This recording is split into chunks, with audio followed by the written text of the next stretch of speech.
Seja bem-vindo a mais uma edição do Botequim Virtual. Informação na dose certa.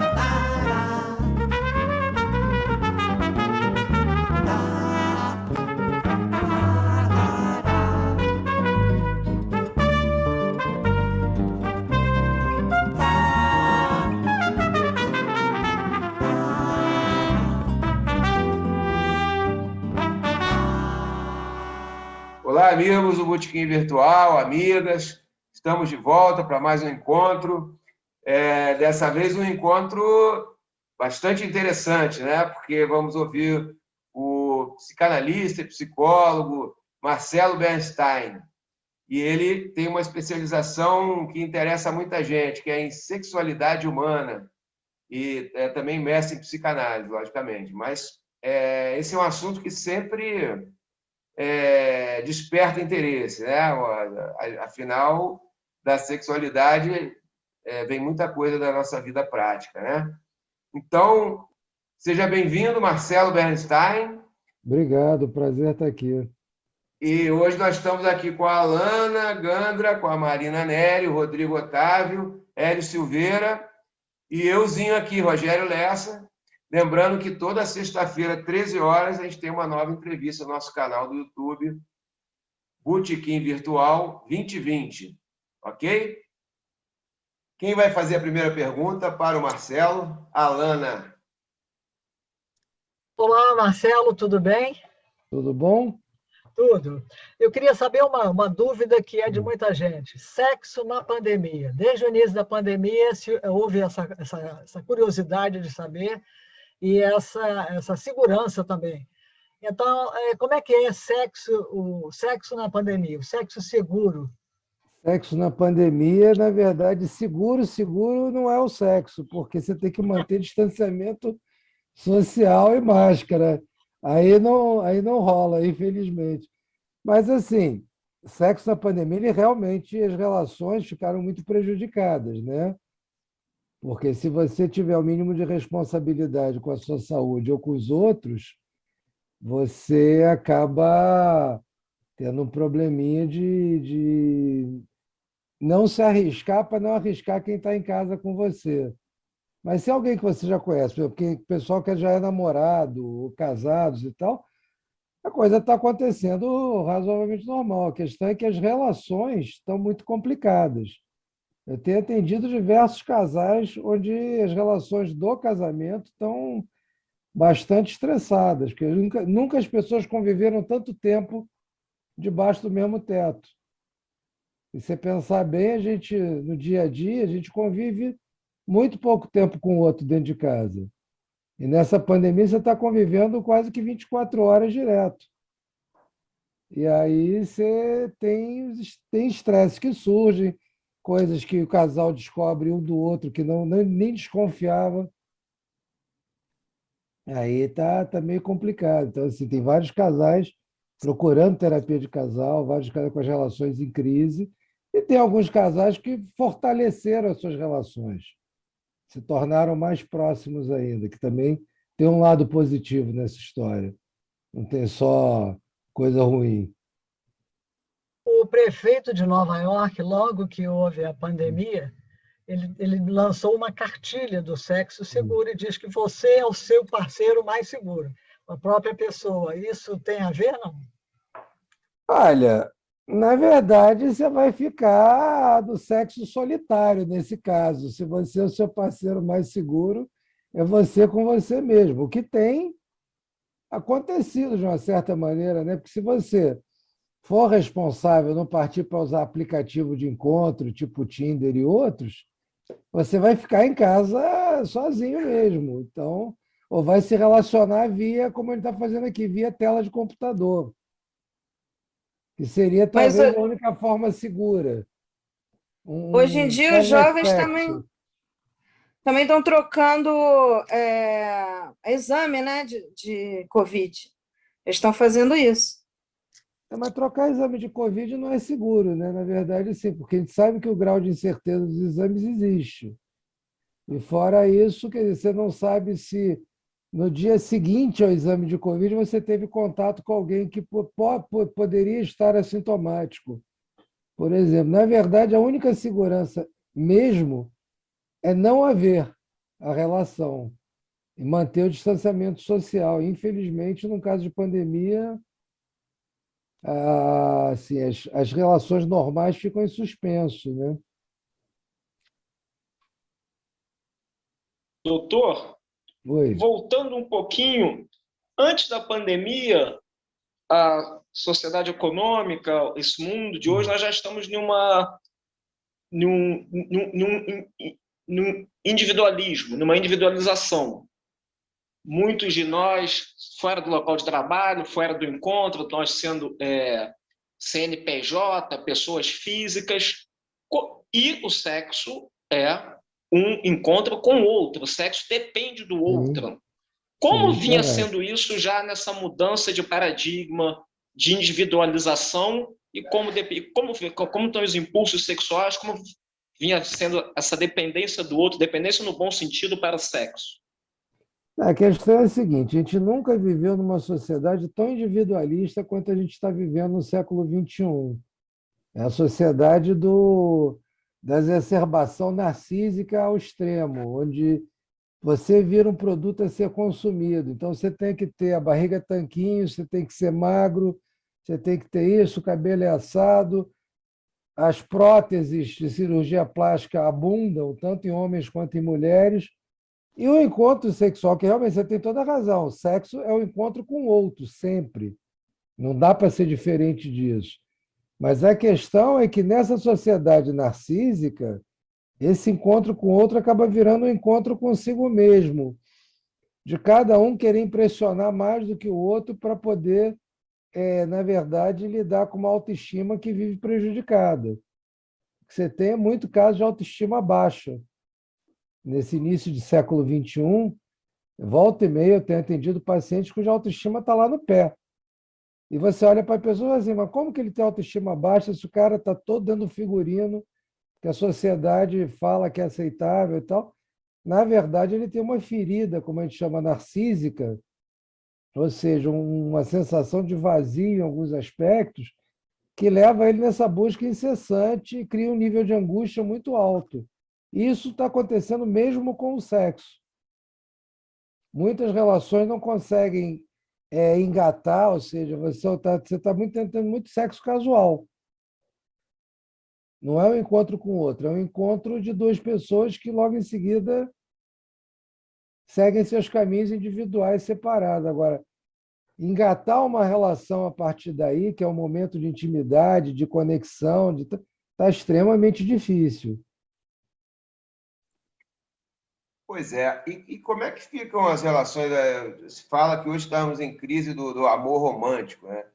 Como é que fica o amor da forma como talvez nossos pais vivenciaram, né? Aquela perspectiva de seremos felizes para sempre, isso já está em desuso, mas pelo menos que durante um tempo, né, exista aquela relação de casal mesmo, né, de cumplicidade, uma relação fechada, que hoje parece estar em crise também. Está bastante em crise. Isso daí que a gente tem relatos, eu tenho recebido, às vezes, pacientes, onde essa coisa da relação de ser feliz para sempre, essa já foi por ralo há muito tempo. Esse amor romântico ele entrou em crise já no final do século XX, na verdade. Século XXI, então, com essa coisa do individualismo ao extremo, que sejamos felizes enquanto dá para ser, enquanto não surge algo mais interessante, ou enquanto essa relação não dá tilt, que é muito o que o Bauman fala, que é a coisa de você poder deletar o outro instantaneamente. Então, assim, a relação vai, do que dá o menor problema, a pessoa vai, deleta e parte para outra. E nos casais está sendo assim. O casamento vai até o momento que começa a ter uma crisezinha, quando entra na crisezinha, vira uma crise imensa, e aí já começa, em vez de você pensar em tentar superar a crise, não, o pessoal já parte para falar em separar. Essa coisa de estabelecer a cumplicidade, a parceria, está meio difícil, de fato. Eu tenho uma frase de uma paciente que eu sempre guardei, porque eu acho uma frase excelente, que ela falava das relações amorosas dela, a dificuldade que ela tinha, que ela fala o seguinte: eu vou na frase enquanto não dá vírgula. Se der uma vírgula, eu boto um ponto. Ela Pois é. definia muito bem a instabilidade das relações, a É, volatilidade. porque a gente fica pensando assim, realmente, sem, como diz o livro do seu colega, sem tesão não há solução, né? Então, isso Sim. realmente, com o tempo, existe sempre um desgaste, né? E também a premissa básica é que todos têm liberdade, né? Direito ao prazer e tal, mas existe também aquela coisa de você ter um projeto de vida, né? Constituir uma família, e tem a questão dos filhos, a importância da presença, né? Do pai, da mãe e tal. Até, abrindo um parênteses aqui, às vezes eu vejo que a figura do pai me parece que melhorou muito, né? Em relação ao que era aquele pai sisudo de antigamente, que não trocava fralda, mas isso é outra coisa. Mas como é que fica? Porque realmente é bom que a gente tenha liberdade, né? Mas como é que fica o outro lado, da gente sublimar certos desejos em prol de uma outra coisa maior? Essa questão de sublimar os desejos é complicado mesmo, porque o que acontece? A gente está falando de uma sociedade extremamente individualista. Primeiro que o projeto de vida da maior parte dessa galera mais nova é se formar, fazer uma carreira, ganhar muito, muito, muito, muito bem. E aí, então, o nego pensa em família. Vamos constituir uma família muito para satisfazer uma certa coisa no status, para dar satisfação para as famílias também. E aí vamos ter filhos. Tudo bem, você tem uma razão numa coisa, que o papel do pai melhorou muito. Tem muito pai, muito mais participante, muito mais presente, muito menos machista do que o meu pai foi, do que os pais dos meus pais foram. Isso daí, com toda certeza, tive uma mudança no papel masculino bastante sensível e bastante significativa. Mas, ao mesmo tempo, tem muito casal que encara a coisa de ter filho como um status. Entendeu? Meu filho lindinho, e veste, exibe para os outros e tal, mas raramente está presente também. A gente vê muito quando você anda em shopping, quando você andava no shopping nos finais de semana pré-pandemia, né? Você via muito aqueles casais com babá pendurada, babá e anexo ao casal. Quando não era uma, eram duas. Às vezes era babá e mais avó. Que aí, assim, pai e mãe nem tomavam muito conhecimento da presença dos filhos ali. Você perguntar qual é a cor do olho da criança, se duvidar, vai ficar em dúvida. Entendeu? Tem muito isso, muita coisa do constituir famílias e ter filhos por uma questão de dar uma satisfação à sociedade, é um símbolo de status, enfim, junto com a coisa de construção de uma carreira bem-sucedida. A gente está muito numa sociedade do ter, não do ser.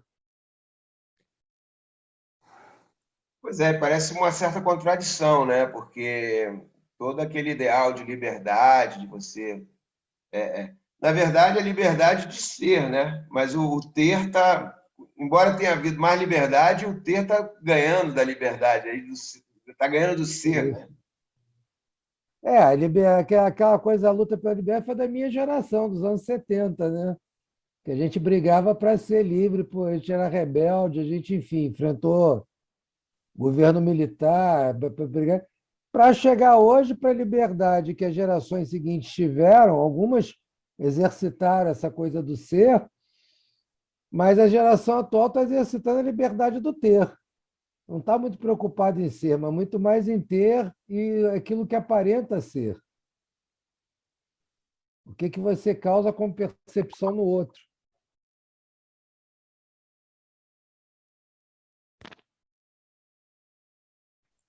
Opa, abri. O Randolfo está chegando aí no nosso botequim, Randolfo. E o Hélio quer perguntar, e depois a Marina também. Pode trocar para o Felipe Neri primeiro. Vai, Felipe Nery e a Marina. Vai, Marina.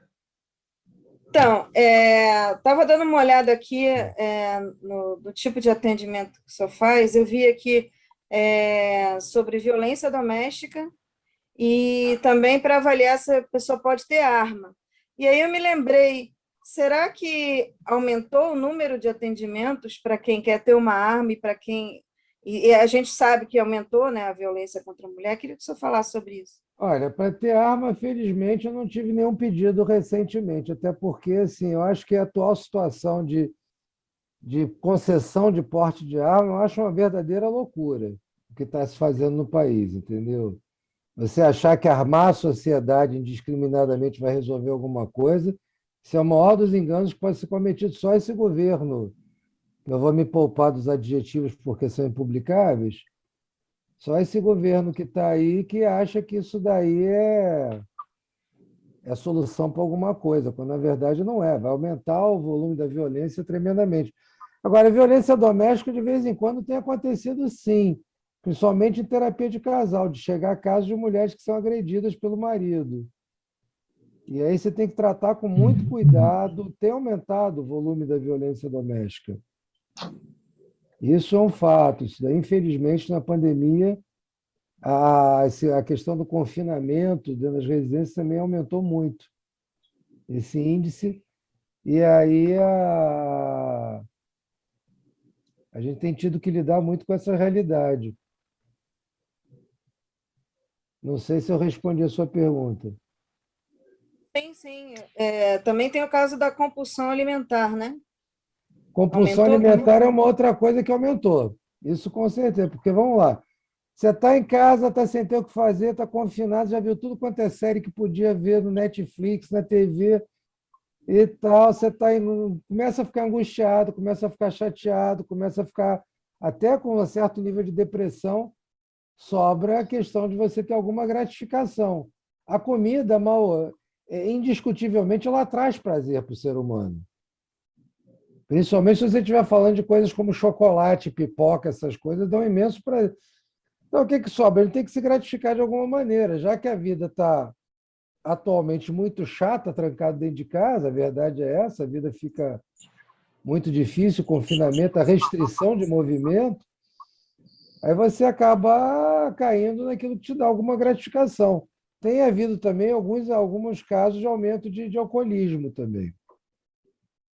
A gente tem percebido que as pessoas estão bebendo muito mais, como uma forma de... São sempre gratificações orais. Cigarro, bebida, comida. Você tem tido, lógico, você fica confinado, você tem que buscar algum prazer em alguma coisa. Pois é até um bom exemplo aí essa questão da comida, né? Traz prazer indubitavelmente, né? E até o fim da vida, se a gente tiver uma relativa saúde, né? A gente pode desfrutar desse prazer. Mas se nós ficarmos entregues a esse prazer, né? Nós vamos ficar obesos, vamos ter problema de saúde e tal. Não estaria havendo assim um culto excessivo ao prazer? A gente está numa sociedade exatamente que é tão individualista que a questão de você tem que ter prazer, tem que ser feliz, é uma coisa da sociedade que vive num estado de euforia histérica permanentemente. Se você pegar as redes sociais, você não encontra ninguém feliz. Se você olhar o Facebook, o Twitter, o Instagram, ninguém está feliz. Está todo mundo com pratos lindos, maravilhosos, com bebidas maneiras e tal, todo mundo rindo. Agora, se você for olhar para valer, depois que a câmera fez a foto, eu acho que você vai tomar um susto, porque o nível de angústia tem sido altíssimo. Mas, no entanto, as pessoas têm essa coisa de ter que ser feliz a qualquer custo e tal, e isso gera um nível de angústia absurdo nos dias de hoje. Fora o grau de incerteza e de angústia causado pelas fake news, né? Que com a pandemia viraram uma verdadeira praga, quase tão rápida em se espalhar quanto o vírus. Perfeito. Hélio?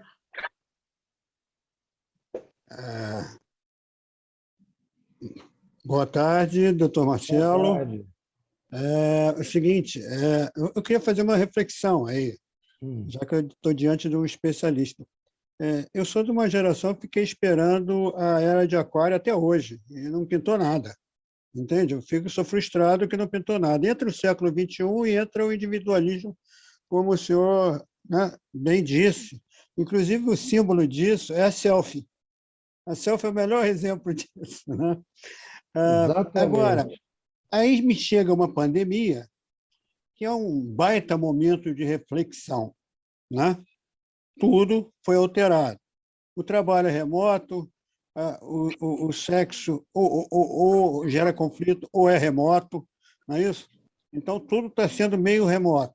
Qual é a análise, a sua análise que o senhor faz do que aconteceu socialmente com esse fenômeno? E o que vai acontecer depois dele? Qual é a sua reflexão, o seu achismo?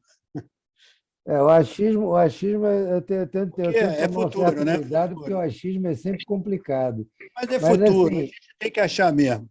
a gente está fazendo, cara, a gente está fazendo muita reflexão sobre o que está acontecendo e o impacto que a pandemia vai ter nas relações interpessoais daqui para frente, porque realmente a gente estava. Eu sou da mesma geração que você, estou esperando a Era de Aquários até hoje. Eu vi, eu vi Ré, vi a coisa toda, achei que ia ser Estou mó esperando. barato, e estamos esperando até hoje. Quem sabe mais para frente um pouquinho, né? Não, é que falaram que a Lua ia encontrar com Saturno, não sei o que, já Pois encontrou é, mas várias eu acho vezes, que a Lua se atrasou. e não pinta. Eu acho que a Lua estava se maquiando, acabou se atrasando para o encontro, alguma coisa assim,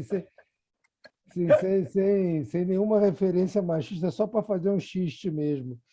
Mas, assim, a gente está assistindo ao mesmo tempo uma coisa extremamente individual, que é essa coisa, trabalho remoto, home office, as relações estão ficando distantes, remotas e tal, e, ao mesmo tempo, houve um apelo à solidariedade de uma maneira inédita, em escala global. Então, assim, muita gente vai sair dessa pandemia pensando e vendo o mundo de uma maneira bem diferente, mais solidária, mais a relação com o outro, de fato.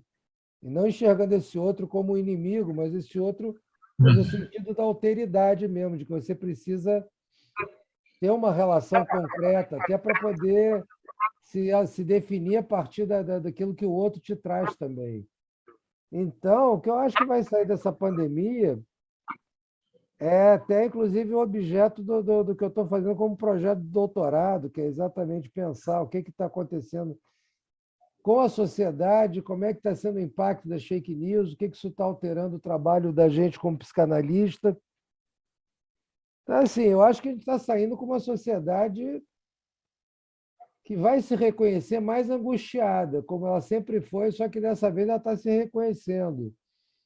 Uma sociedade que eu acho que vai precisar muito de trabalho de saúde mental. É uma coisa que assim, as pessoas estão começando a acordar para o fato de que a saúde mental é uma coisa que não dá para descuidar, que faz parte do cuidado com o sujeito como um todo. Fora a saúde física, tem que cuidar da cabeça. Então, eu acho que assim, são duas coisas que a gente dá para achar, pelo menos nesse momento.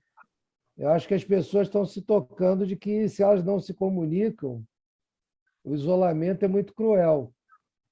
Apesar dessa questão a gente está trabalhando muito com o remoto, mas mesmo essa comunicação via computador, via celular, está ajudando muita gente a não entrar em curto-circuito. E, mal ou bem, você quebra um pouco do isolamento, né? Apesar de tudo. Mas, ao mesmo tempo, para muita gente é angustiante. Vai, doutor Diga, Hélio. Aldo. Assim, e para concluir, como você vê a vacina nesse aspecto? Vai ser a salvação, vai ser a A nossa vacina é a solução. Cara, vacina, fonte de sem segurança? vacina não há solução. É, Isso daí, como profissional da área de saúde, 1000% a favor da vacina. Eu acho que a gente vai ter que se acostumar a se vacinar todo ano, porque esse é um vírus que nem o da gripe, ele não vai embora tão cedo. perfeito. Então, a gente vai ter que se acostumar. Agora, a vacina também fez as pessoas se tocarem de que sem ciência também não dá. Sem ciência, a gente cai no absurdo. Viva a ciência! Viva a ciência, com toda Abaixa a certeza. Terra plana. Na Terra plana não dá, ela tem um problema de limitação. Não existe. Olha só, se a Terra é plana, a Terra é uma moeda, porque redonda ela é. Viva a ciência! Viva a Pessoal, ciência. a gente está se encaminhando aqui para o término da primeira parte do nosso programa. Temos pouco mais de 2 minutos. Eu queria, então, primeiro, já levantar a bola aí para nossa nova etapa do programa, para falar da tese de doutorado, né, que o Bernstein está brilhantemente desenvolvendo. Lembrar o pessoal que curta lá no nosso canal, dá um like, nosso canal no YouTube, Botequim Virtual 2020. Então, pessoal, antes de mais nada, vou perguntar aí ao doutor Marcelo Bernstein, quem quiser fazer uma consulta, como é que a gente te encontra, doutor? Bom, você pode me encontrar de 2 maneiras. Um, pelo meu celular, foi o número que você me ligou hoje, que a gente combinou para você mandar o número. Posso dar o celular? Pode, fica à vontade. Que é 021 97 228 4616. E a outra maneira pode entrar na página da minha clínica, que é www.somaepsique, no caso psique sem acento, somaepsique.com. Perfeito. Soma tem a ver com somaterapia? Não, tem a ver com soma do grego de corpo. Ah, Que é ok. corpo e mente. Ok. O Rodrigo quer perguntar? Acho que a Lana está na fila. Alana? Depois da Lana eu vou. Tá bem. Oi. Oi, Doutor Alana. Marcelo, uma dúvida. Por Diga, exemplo, Alana. nessa pandemia, jovens universitários que estavam começando o sexo e tiveram que interromper, não se veem só pelo celular, pelo smartphone e tal. Como é que fica? É uma angústia muito grande para eles? Choram a todo momento, saudade, tudo? Olha, fica angústia, né? Porque você está começando a sua vida sexual, você está começando um relacionamento. Aí, bom, aí tem 2 casos, né? Um que você seja responsável e aí você vai ficar à distância e tal, preocupado em preservar a sua família, porque todos eles, na sua maioria, moram com pai, mãe, avô, avó, essa coisa toda, e aí vão ter um mínimo de cuidado com essas famílias, e aí vai pintar uma angústia, mas vai pintar assim da coisa do que dá para contornar um pouco via remota, né? Dá para você manter o contato e tal. Dá até para fazer, como a própria Marina tinha falado, da coisa de fazer teste de PCR, e de repente, se eles estiverem negativados, ninguém tiver Covid e tal, pode até tentar se encontrar em condições controladas, né? Tipo, vai passar o fim de semana na casa do outro e tal, já que deu teste negativo, enfim. E tem a galera que não está nem aí para nada, né? Que a gente vê o tempo todo na praia, festa clandestina, botequim, por aí vai, né? Aí essa galera também, aí já não dá para falar mais nada, porque esse povo é aquele que ou ignora porque é conveniente, porque não quer saber, porque o seu individualismo é maior do que qualquer coisa, e não quer saber se vai contaminar os outros ou não, mas quer satisfazer a sua necessidade de prazer, ou ignora porque é negacionista, porque tem muito, né? Infelizmente, existem várias pessoas que ignoram que a Terra é redonda, que querem cair da borda da Terra, que acham que o vírus não existe. Enfim, tem esse povo que também acredita nessas maluquices, né? É mais um exemplo aí da realidade se impondo, né? A necessidade de prazer, que é importante, mas tem outras coisas, né? No contexto. Mas, Rodrigo, você cedeu gentilmente a pergunta para a Alana. Agora o Randolfo apareceu aqui, que ele tinha caído, e ele estava na frente. Então, eu vou te pedir mais uma vez, esperar mais um segundinho para o Randolfo, que ainda não perguntou. Boa tarde. Boa A primeiro tarde, lugar, eu queria um Randolfo. esclarecimento. Existe algum parentesco seu com Leonard Bernstein? O Não, homem infelizmente não. Gostaria muito. O sujeito é um dos maiores maestros do século XX Grandes Gostaria trilhas muito de ser musicais. parente dele. Hã?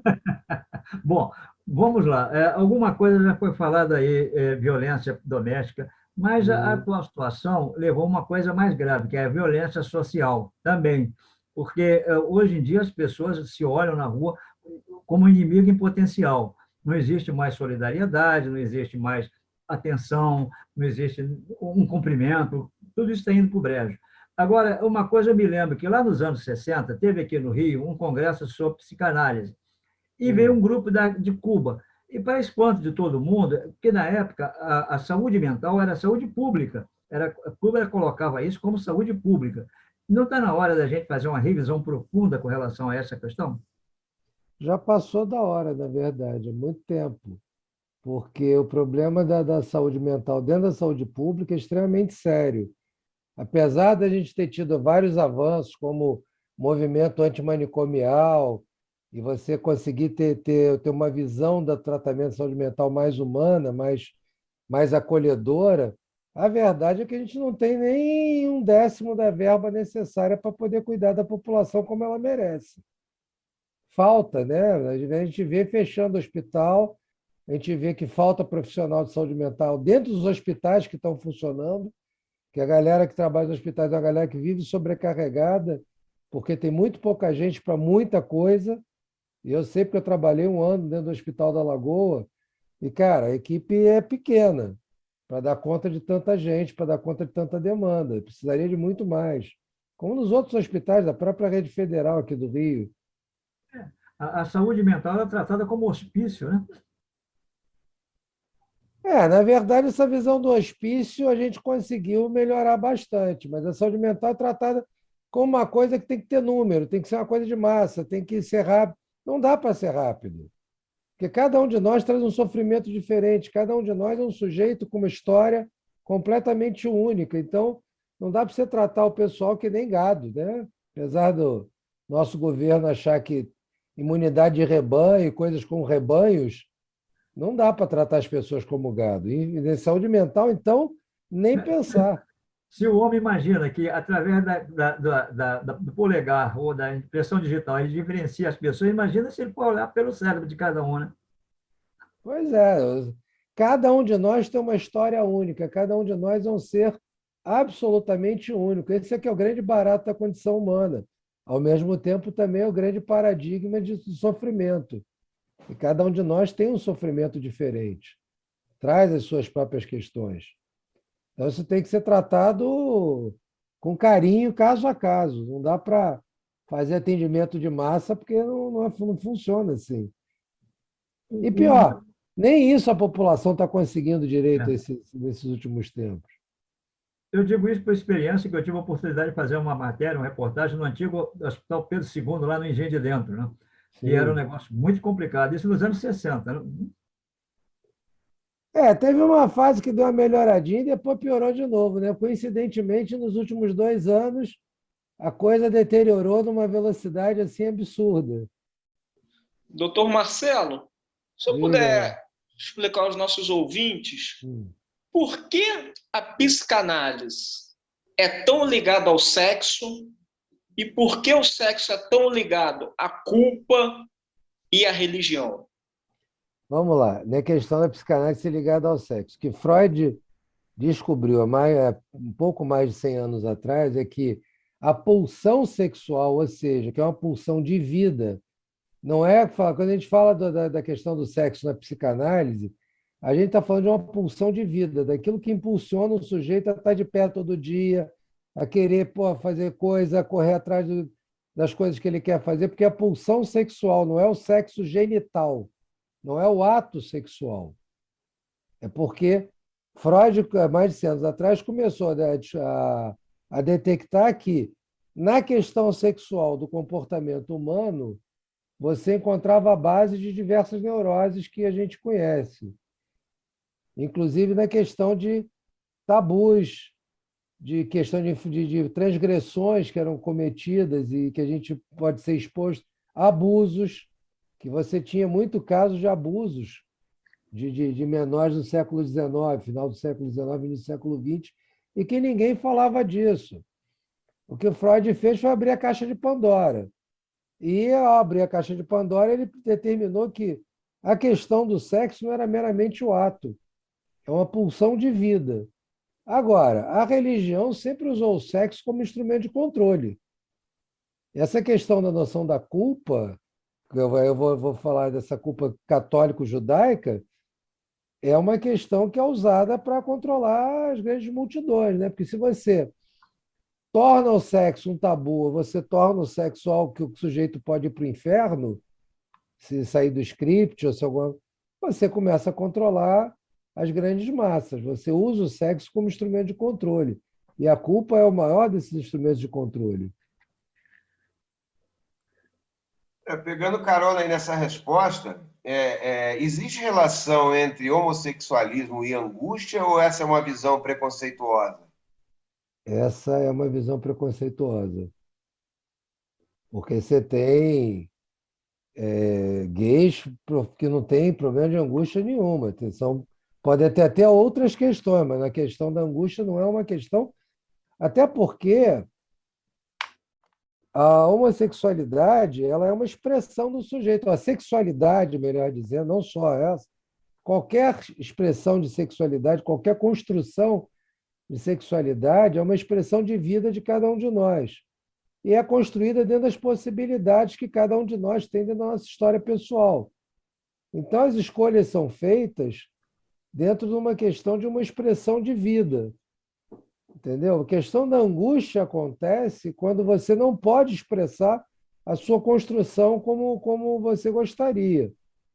Quando você tem que reprimido e tem que tentar, tem que se passar por outra coisa que não aquela construção que você gostaria de ter. Aí sim a angústia acontece. Perfeito. Randolfo?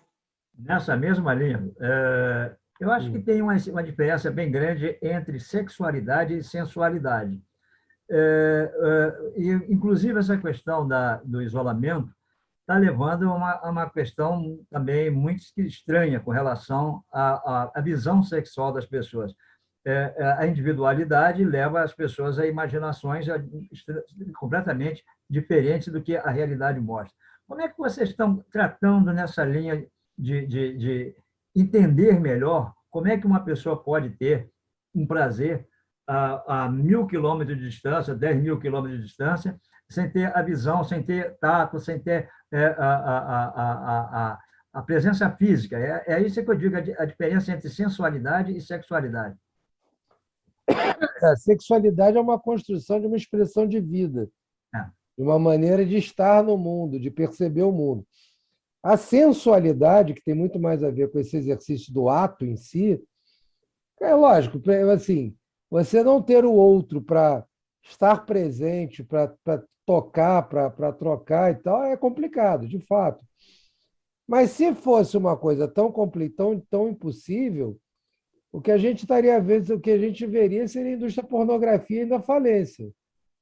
A indústria da pornografia fatura bilhões de dólares no mundo inteiro. Aliás, o consumo de pornografia na pandemia subiu de forma assim astronômica, né? Inclusive alguns casos de vício com pornografia. Tem chegado no consultório da galera que está tendo problemas nas suas relações pessoais porque o parceiro pegou o outro com uso de pornografia no nível do vício. Entendeu? A gente está tendo ocorrências de adição de consumo de pornografia. Agora, a questão também é o seguinte, você conseguir se relacionar com outro à distância, se esse outro é o seu parceiro, que você, por um acaso, por causa da pandemia, você está isolado nesse momento, tipo, você namorava uma pessoa em Portugal, com a pandemia ela está em Portugal, você aqui. Então, você vai trabalhar com a sua fantasia também, com a fantasia do outro. Vocês vão tentar juntar as fantasias para que possa haver alguma possibilidade de relação que não passe pelo físico, mas passe pela fantasia dos dois. Pelo menos você manter esse link afetivo, sexual entre esses dois parceiros. Não sei se eu respondi a tua pergunta, Randolfo. Respondeu, até porque é uma das coisas que a gente está preocupado, até que ponto essa situação atual pode levar a um estado depressivo. Olha, estado depressivo, a gente tem tido ocorrência de muita gente. Vamos lá. Quando você tem situações onde a angústia chega a paralisar o sujeito, você começa a ter situações de quadros clínicos de depressão.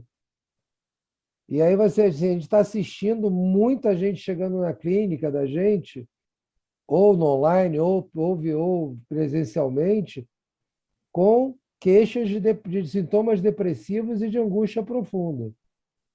Aumentou muito isso. Aliás, já vinha aumentando desde o início do século XXI com essa questão narcisista do século XXI, né? Dessa sociedade individualista ao extremo. Já vinha num crescendo porque as pessoas não dão conta de tentar ser aquilo que é demandado delas pela sociedade, pelos meios de comunicação, por tudo que você é cobrado o tempo todo, você tem que performar, você tem que ser, você tem que ter barriga tanquinho, enfim. Já vinha crescendo. Com a pandemia ficou pior. Porque você juntou aí essa restrição de movimento. Gravou mais, né? Ficou um pouco pior. Doutor, uma pergunta que não quer calar. Aumentou o consumo de pornografia? Agora, e com relação aos vibradores e bonecas infláveis, hein? Eu fiquei pasmo a primeira vez que eu ouvi falar em boneca inflável, mas parece que também é um produto, né? Boneca inflável é um produto. Você compra em sex shop, você compra pela internet também. E agora tem é chinês. Como o ser humano tem essa capacidade, né, de conseguir ter algum prazer com uma boneca Vamos lá, inflável? aquela história da solidão extrema. Na ausência do outro, você constrói uma prótese para tentar colocar alguma coisa no lugar desse outro. Gente com dificuldade de relacionamento com o outro real acha numa boneca, por exemplo, inflável, uma substituição extremamente viável para si. Isso no século XIX, essa de Queiroz já mostrava isso com o padre Amaro. Verdade. Essa é de Queiroz, Randolfo? É? Essa é de Queiroz mesmo. Essa é de Queiroz. Ele levantava a roupa da santa para se masturbar. Essa substituição é feita há muito tempo, mas atingiu a sofisticação de você ter hoje bonecas que, se a distância, chega a enganar mesmo. Tem até uma matéria que eu vi um tempo atrás de um cara que estava noivo de uma boneca inflável. Não, isso foi na Europa, acho que era um alemão, alguma coisa assim. Ele casou O cara com a estava boneca. noivo, levava a mulher para viajar e tal. O legal é... Eu uma vez vi um filme, por acaso, Doutor Marcelo. chamado Cherry 2000, que o marido chegava em casa, a mulher estava lá na cozinha, a relação foi esquentando, eles começaram a transar na cozinha. Aí houve um vazamento da pia que molhou a mulher, ela deu um curto-circuito. Era um robô. E ele teve uma odisseia atrás de uma peça que quebrou e ele não podia perder a mulher, que ele era apaixonado. Doutor Marcelo, e elas são todas agora chinesas, hein? Entendeu? Sim. É tão grande, Para a galera da Terra plana vai ficar difícil, porque chinês não pode. Todas elas têm o olhinho puxado. Solitário. Tem o olhinho puxado e ninguém entende o que elas falam. É encantão, é mandarim. Agora, difícil para o gado, porque se der uma chifrada na mulher, ela murcha, né? Tem que tomar cuidado, nem nada de superfícies pontiagudas por perto, senão sua mulher vai embora. Não pode tomar vacina, né, doutor? A boneca inflável não toma vacina. Ela é imune.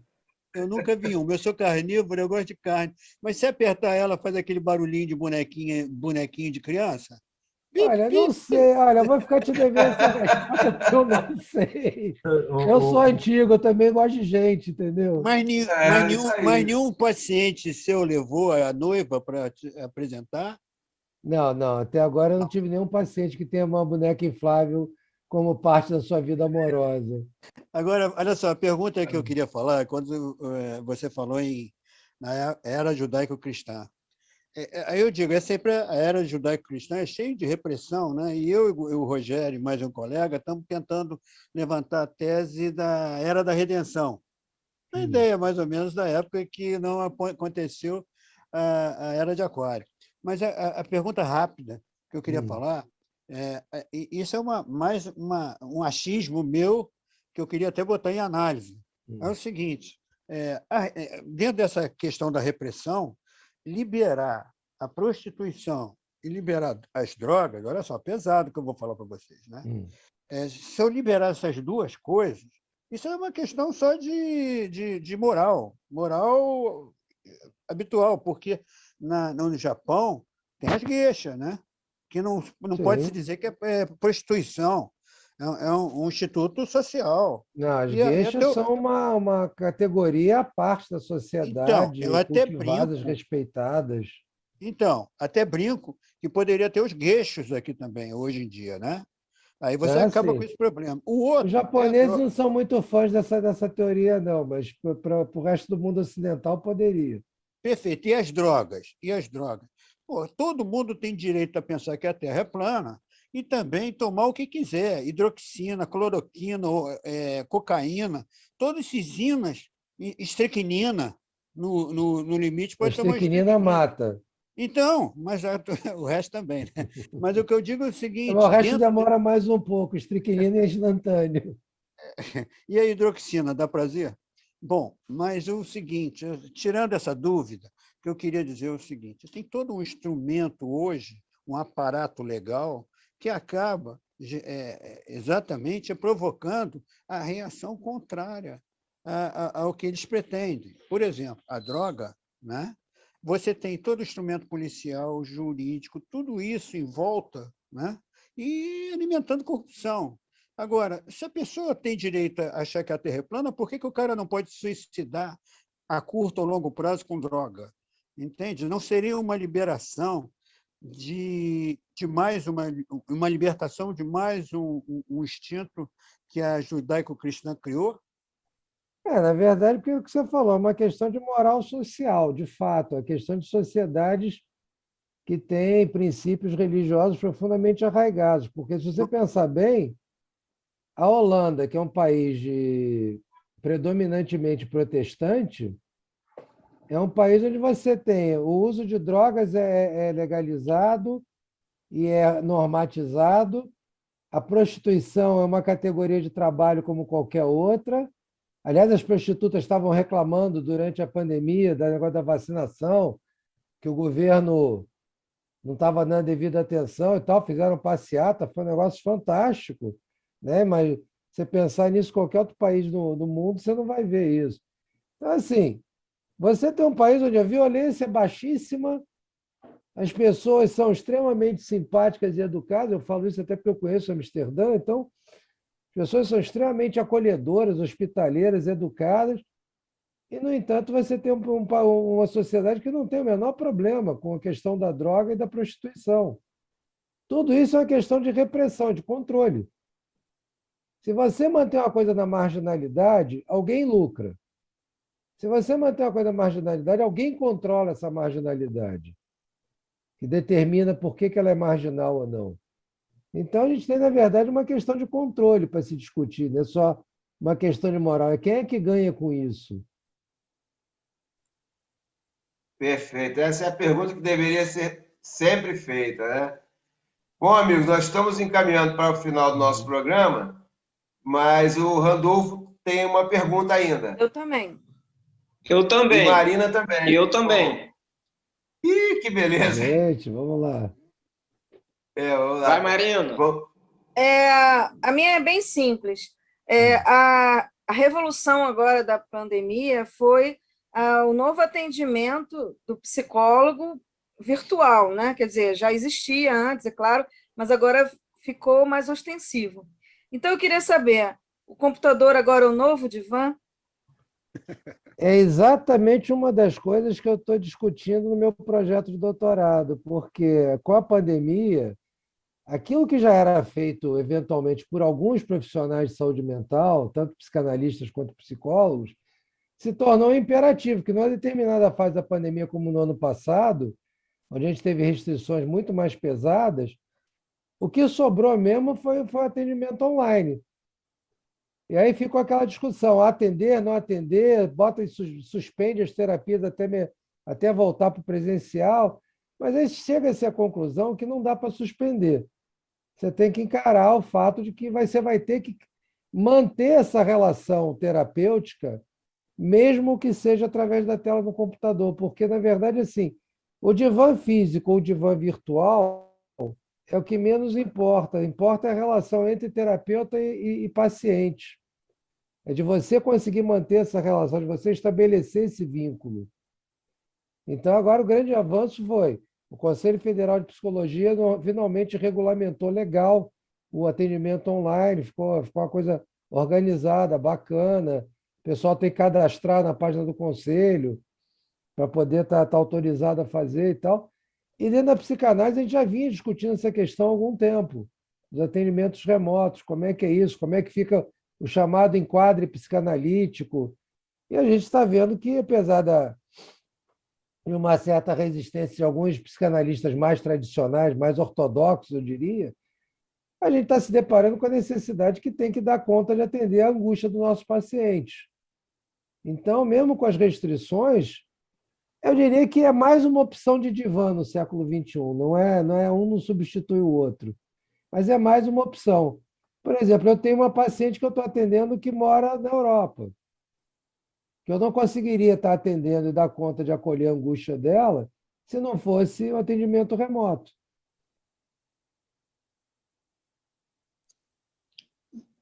Doutor, Diga.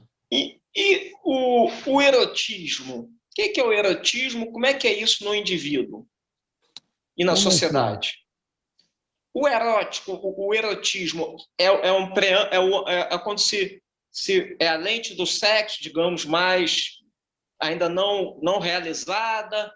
O erótico é o que está na fantasia, né? É o que está na fantasia de cada um de nós. O erótico é aquela construção da sexualidade que tem a ver com o ato em si, tem a ver com a relação sexual, né? Tem a ver como a gente vê isso. Então, tem a coisa da fantasia, dos rituais, de como é que você executa esse sexual. Então, esse erótico, na verdade, ele pertence a cada um de nós. Tem uma indústria de produção de erotismo em massa, que é a indústria pornográfica, né? Que tenta produzir um erotismo pronto para consumo em massa que as pessoas têm trocado a sua fantasia própria, de origem pessoal, por uma fantasia produzida em massa, mas pronta para consumo em escala global. Então, essa é a coisa ruim do século XXI. Está havendo um empobrecimento da capacidade do ser humano em fantasiar. Que essa fantasia é uma coisa fundamental para a condição humana, para o funcionamento saudável psíquico, né? Você tem uma capacidade boa de imaginar, de fantasiar, isso é saudável. Você está trocando por coisas produzidas prontas para consumo. É um erotismo valorizado. Em vez de brincar de boneca, elas estão se casando com ela, né? Alguns estão levando, inclusive, para fazer cruzeiro. Pois é. É isso. Randolfo, você vai fazer sua pergunta. Agora, a gente realmente agora está encaminhando para o final, tá bom? Nós temos poucos minutos e eu queria deixar o encerramento do Marcelo, porque ele falou um pouco agora da tese de doutorado dele, mas ele poderia encerrar dando um fecho final aí na tese que ele está desenvolvendo, né? É até dentro da linha da tese dele. Quando ele falou em enquadramento psicanalítico, hoje é mais fácil de um profissional da área de esportes determinar o comportamento do paciente ao se mostrar. Se ele vai querer ver olho no olho, se ele vai querer botar a câmera dele num cenário da casa do camarada, isso não é uma coisa a mais para vocês fazerem a análise do comportamento dessa pessoa? Não, na verdade não é, porque assim, é uma coisa para a gente conversar com o paciente sobre como é que vai funcionar essa relação online. Porque alguns parâmetros precisam ser mantidos, como a questão de você estar ali olho no olho. Exatamente. Alguns parâmetros precisam ser mantidos para que esse vínculo continue existindo. Porque já que você não tem a presença física corporal, você mantém um elo de corporalidade, nem que seja de uma tela para outra. Perfeito. Bom, era só isso. Só para lembrar, com relação à piada que me mandaram para mim, um camarada chegou no posto de gasolina mandando calibrar a boneca dele. Qual era a pressão, hein? Pois é. 69. A grande vantagem, Perfeito. a grande vantagem de estarmos no botequim é essa, né? E é esse mesmo clima que a gente quer passar. Mas eu Agora, acho então, que o Rodrigo tem uma perguntinha. O Rodrigo tem uma perguntinha para fazer. Rodrigo. Não, foi essa da erotização, Ok. e já que o doutor falou no olho, é lembrar que, acho que na sessão freudiana não tinha olho no olho, né? Que até aquela coisa do divã, e tem diversas rumores aí sobre o que o paciente estava pensando, o que o sujeito, do psicólogo, o psicanalista estava fazendo. Mas hoje em dia divã tinha uma supra, não, discussão né? muito grande. Uma discussão muito grande sobre essa questão do atendimento, da metodologia do atendimento, do manejo da sessão, né? Então, você tem muitos profissionais, muitos psicanalistas como eu, que têm usado como referencial o principal discípulo do Freud, o grande amigo dele, que era o Ferenczi, né? Que foi o grande amigo e discípulo, e tinha uma relação quase que pai e filho ali, meio conflituada, inclusive como um pai e filho pode ser, em que ele fala de uma inserção mais ativa no manejo da sessão, de uma coisa do psicanalista mais presente, e não esse psicanalista ortodoxo freudiano da imagem das piadas ou dos filmes, que é o cara deitado no divã e psicanalista, fale mais da sua mãe, Ou daquelas histórias que a gente escuta e quando vai ver o barulho, o paciente vai olhar, o psicanalista está ali dormindo, né? Exatamente. Tem muita charge feita assim. Imagina o impacto disso. Rodrigo, essa questão de olho no olho, em termos de sexualidade, é mais uma questão não do analista, mas é de proctologista e urologista, não é não?